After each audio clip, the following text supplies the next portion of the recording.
والله يا بني لو كانت غير الجنة لآثرتك بها، لأنه محتاج سنين طويلة علشان يكفي الدين اللي عليه، وبقى فاضل ليه ولإخواته البنات قد اللي طلعوا للديانة. كل ده ليه؟ بفضل دعاء الرسول عليه الصلاة والسلام. ناقتي يا رسول الله. فنادى سيدنا بلال وقال له: يا بلال، خذ الناقة وخذ المال وأعطيها لجابر. قصة الصحابي جابر بن عبد الله أكبر مثال للتضحية والحنية. الصحابي اللي يستاهل يتقال عليه الصحابي الغلبان. غلبان مش سذاجة، غلبان طيبة، غلبان يعني طيب راضي بأقل القليل. الصحابي اللي لما تسمع قصته هتحبه على طول. سيدنا جابر بن عبد الله هو ابن سيدنا عبد الله بن حرام، صحابي من الأنصار، ساعد غزوة أحد أطلق النفير للصحابة علشان خاطر يجاهدوا مع الرسول عليه السلام. فاستهم جابر وأبوه عبد الله نشوف مين اللي هيجاهد مع الرسول ومين اللي هيقعد. ليه؟ لأن جابر ليه 7 اخوات بنات، فهيشوفوا مين اللي هيجاهد مع الرسول ومين اللي هيقعد مع البنات. شفتم الصحابة كانوا عاملين ازاي؟ المهم ان القرعة طلعت على عبد الله، فجابر زعل، كان نفسه يجاهد مع الرسول عليه الصلاة والسلام. فأبوه حب يواسيه وقال له: والله يا بني لو كانت غير الجنة لآثرتك بها. وقبل ما ابوه ما يطلع للغزوة وصى ابنه، قال له: خلي بالك ان في ديانة معينين فلان وفلان ليهم دين عندنا تمر، فانا لو استشهدت ابقى اديهم انت التمر ده. وانتهت غزوة احد واستشهد عبد الله بن حرام، وكان سيدنا عبد الله وسيدنا جابر كان عندهم حديقتين للتمر. فجه سيدنا جابر ويشوف المحصول اللي عنده هيكفي قد ايه من الحاجات بتاعت الديانة، لانه محتاج سنين طويلة علشان يكفي الدين اللي عليه. وسيدنا جابر كان عارف ان الديانة دولت ناس فظيعة، يعني هيضغطوا عليه وهيذلوه وممكن يزعجوا له علشان خاطر عايزين الدين بتاعهم. فراح سيدنا جابر الرسول عليه السلام وقال له: يا رسول الله، في كذا كذا وعايزك تبقى تيجي معايا لما الديانة دول يجوا، علشان خاطر تسهل عليا الدين شوية وتقول لهم يصبروا عليا لحد ما اقدر اسدد الدين، لان انا مش هقدر اسدده دلوقتي. وخلي بالك الرسول هيروح معاه كزعيم للمدينة، يعني ايه؟ يعني واحد ضامن لجابر ان هو هيسدد الدين، فالمفروض ان هم يسمعوا له. وكان من ضمن الديانة واحد يهودي كان ليه اغلب الدين.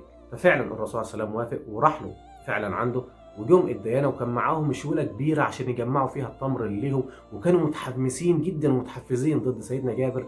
فلما شاف الرسول عليه السلام كانوا شوية، فالرسول أول ما شافهم قال لهم: أنا عايزكم تستنوا شوية على الدين بتاع جابر، وتاخدوا السنة دي شوية حاجات واستنوا السنة الجاية شوية ولحد ما ربنا يسهل عليه. فالراجل اليهودي تدخل وقال له: ده مال أيتام مش مالي.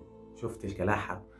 فساعتها دخل الرسول عليه السلام الحديقة، وسيدنا جابر بيحكي ان هو سمع الرسول بيقول كلام بس ما كانش سامع هو بيقول ايه بالظبط. وبعد كده الرسول خرج من الجنينة وقال لسيدنا جابر: روح اجمع لهم التمر. فسيدنا جابر سمع كلام الرسول وهو حزين لانه عارف انه مش هيعرف يكمل الدين بتاعهم، ودخل يجمع المحصول. سبحان الله، جمع كل الدين اللي عليه وبقى فاضل ليه ولاخواته البنات قد اللي طلعوا للديانة. كل ده ليه؟ بفضل دعاء الرسول عليه الصلاة والسلام.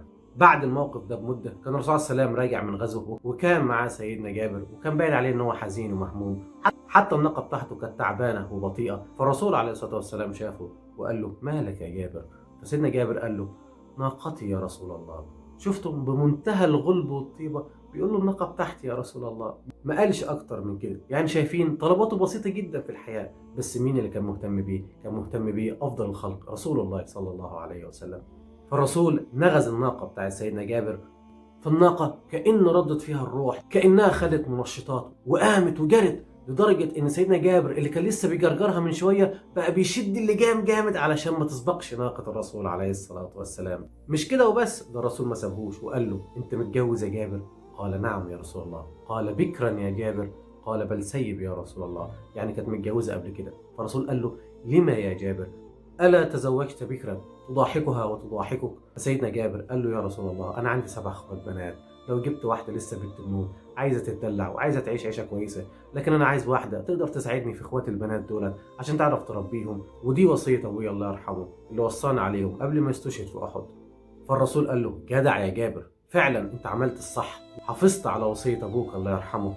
هنا بقى موقف جميل هقول لك عليه. الطبيعي عند أي حد هيقول له: ربنا يعينك، انت محتاج حاجه، ويسيبه ويمشي، او ممكن يديله قرشين ويقول له مشي حالك بيهم. لكن ده رسول الله صلى الله عليه وسلم، مش اي حد ولا في حد زيه. الرسول على طول قال له: تبيع لي الناقه بتاعتك يا جابر. فسيدنا جابر قال له: خدها ببلاش يا رسول الله. قال له: لا لا، انا عايز اشتريها.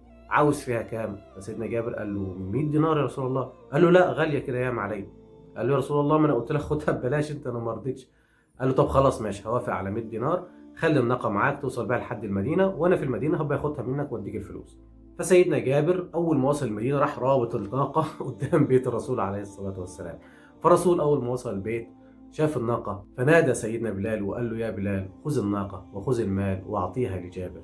شفتم الرسول عليه الصلاة والسلام ما راحش بنفسه ولا قال لسيدنا عمر ولا سيدنا أبو بكر عشان ما يكسرهوش قدامهم، بالعكس ده بعت سيدنا بلال بن رباح عشان سيدنا بلال ظروفه زي ظروفه فمش هيحس بالنقص قدامه. شفتم الرسول عليه الصلاة والسلام، الرسول عليه الصلاة والسلام اللي كان واقف مع سيدنا جابر في الدين وحس بيه وتاني يتكلم معاه وساعده كمان لما اتزنق.